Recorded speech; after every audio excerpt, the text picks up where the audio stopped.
from Washington, this is VOA News.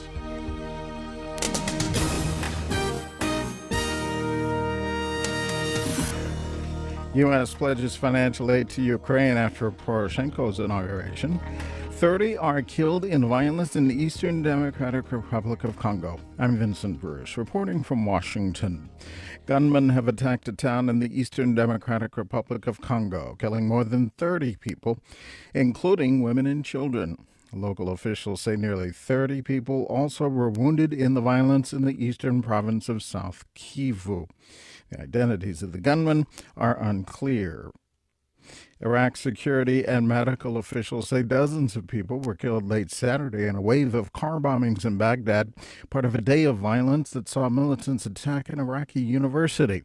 A second day of fighting in the northern city of Mosul, where officials say 38 militants and 21 police officers died in clashes.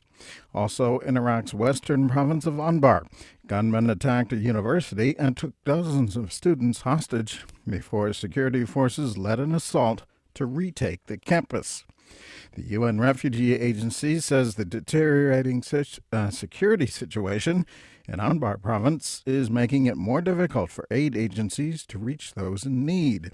Lisa Schlein reports for VOA from UNHCR headquarters in Geneva. The UN Refugee Agency spokesman Adrian Edwards says the UNHCR is bracing for a possible exodus of people from the city of Fallujah, which recently came under shelling.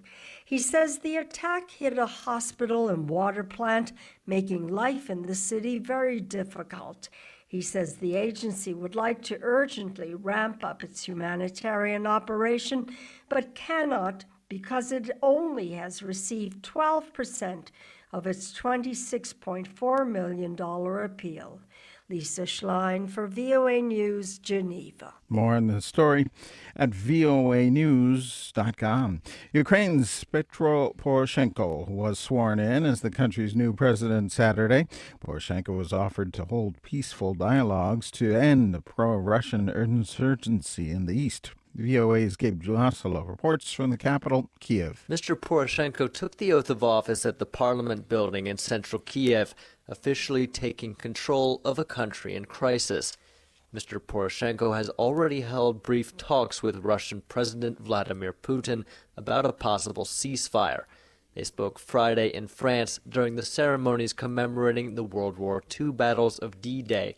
Mr. Poroshenko was elected by a wide margin in May, rising to power on a wave of nationalism that followed the ousting of his Russian-backed predecessor, Viktor Yanukovych, during protests in February. Ukraine has long been divided between the pro-Russian East and the Europe-leaning West.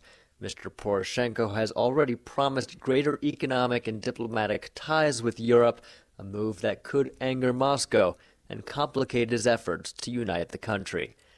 Gabe Joselo, VOA News, Kiev. United States Vice President Joe Biden attended the inauguration ceremony along with other U.S. dignitaries. Later in the day, Biden announced the U.S. is offering Ukraine an additional $48 million to help Kiev enact reforms, build law enforcement capacity, and strengthen national unity. Local officials say at least 70 people have died in flash flooding in a remote part of northern Afghanistan, and the death toll is likely to rise. Authorities say thousands more have been forced to flee their homes. The U.S. is sending 2 senior diplomatic officials to Geneva for talks with Iran on the nuclear program. A group of 6 world powers, known as the P5+1, reached an interim deal with Iran in November that limited Iran's uranium enrichment program in exchange for a partial easing of sanctions. Officials hope to have a final agreement in place by July 20th. Experts say the Ebola outbreak in West Africa is far from over. The virus has killed more than 200 people since it appeared in southeastern Guinea in February. Dozens of new Ebola cases have been reported in Guinea and across the border in Sierra Leone since the end of May. President Bill Clinton and First Lady Michelle Obama were among the speakers at a memorial service for poet Maya Angelou in North Carolina. Angelou died May 28th. Former President Bill Clinton spoke about her place in American history. We could all just be up here talking about how Maya Angelou represented a big piece of America's history and triumphed over adversity and proved how dumb racism was.